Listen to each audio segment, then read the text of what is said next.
যারা বাড়িতে ঠাকুরের পুজো করেন, সে লক্ষ্মী ঠাকুর হোক, কালী ঠাকুর হোক, যে যার পুজো করেন, তো বাড়িতে তিনটে পাপ কাজ কোনো সময় করবেন না। কি কি তিনটে পাপ কাজ? কোনো সময় কুড়ি ফুল তুলে ঠাকুরকে দেবেন না।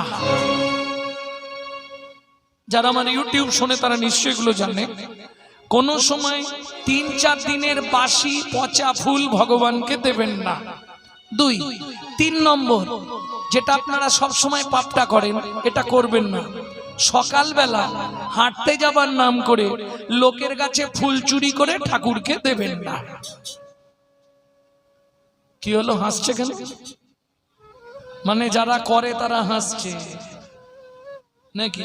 হ্যাঁ, এ পাপ হয়। কোথায় বলা আছে? ব্রহ্মবৈবর্ত পুরাণে বলা আছে, শ্রীমদ্ ভাগবতের ৫ম